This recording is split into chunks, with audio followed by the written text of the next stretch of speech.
வணக்கம் அன்புறவுகளே! எல்லாரும் எப்படி இருக்கிறீங்க? நல்லா இருக்கிறீங்களா? நானும் நல்லா இருக்கேன். இன்றைக்கு ஒரு சிம்பிளா ஒரு சாலட் தான் செய்ய போறேன். இப்ப அடிக்கிற வெயிலுக்கு இந்த மாரி செய்து சாப்பிடுறது நல்லது. அடுத்தது இந்த சாலட் வந்து நான் நிற குறையிறதுக்காகவும் செய்றேன் சாப்பிடுறதுக்கு. இன்றைக்கு மதிய சாப்பாடு இந்த சாலட் தான் எனக்கு. முதலாவது நான் 4 வெள்ளரிக்காய் எடுத்திருக்கிறேன். அத சுத்தமா கழுவி, துருவி எடுத்திருக்கிறேன். அதுக்கு பிறகு கேரட் 2 எடுத்திருக்கிறேன். அதையும் துருவி எடுத்திருக்கிறேன். அதுக்கு பிறகு நான் ஜோகட் சேர்க்கிறேன். ஜோகட் இல்ல தயிர் என்ன சரி இருந்தாலும் சேர்த்துக்கொள்ளலாம். நான் ஜோகட் சேர்க்கிறேன்.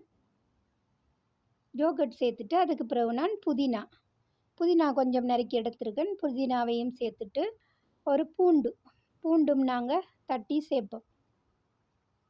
புதினா கொஞ்சம் பூண்டு. இந்த சாலட் வந்து நிற குறையிறதுக்கும் இந்த சாலட் சாப்பிடலாம். இப்ப அடிக்கிற வெயிலுக்கும் இந்த சாலட் நல்லா இருக்கும். பூண்டும் சேர்த்துட்டு மிளகுத்தூள், உப்புத்தூள், லெமன் ஜூஸ், ஒலிவ எண்ணெய் எல்லாம் சேர்த்துட்டு நல்லா மிக்ஸ் பண்ண வேணும். Lemon juice. இப்போ தயிர் பிடிக்காதவங்க, ஜோகட் பிடிக்காதவங்க ஜோகட்டை போடாமல் நாங்கள் சோளன் சேர்க்கலாம். சோளன் சேர்த்து சாப்பிடும் போதும் நல்லா இருக்கும். வெயிட் குறைக்கிறவங்களுக்கு இது யூஸ்ஃபுல்லாக இருக்கும். இந்த சாலட் பிடிச்சிருந்தா நீங்களும் ட்ரை பண்ணி பாருங்கள். சாலட் செய்து முடிஞ்சு ஒரு 5 நிமிஷமும் கூட டக்கண்டு செய்தெடுக்கலாம். கொஞ்சம் புதினாவும் போட்டுட்டு இருக்கிற ஒலிவ் எண்ணெயும் நான் திரும்பவும் சொட்டு விடுறேன். மிக்ஸ் பண்ணிவிட்டு சாப்பிட வேண்டியது தான்.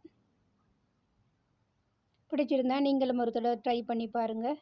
இது நான் நிறை குறைக்கிறதுக்காக வேண்டி செய்து நான் இந்த சாலட். பிடிச்சிருந்தா நீங்களும் ட்ரை பண்ணி பாருங்கள். என்னுடைய வீடியோ பார்த்து எனக்கு சப்போர்ட் பண்ணுற அனைத்து அன்புறவுகளுக்கும் ரொம்ப ரொம்ப நன்றி.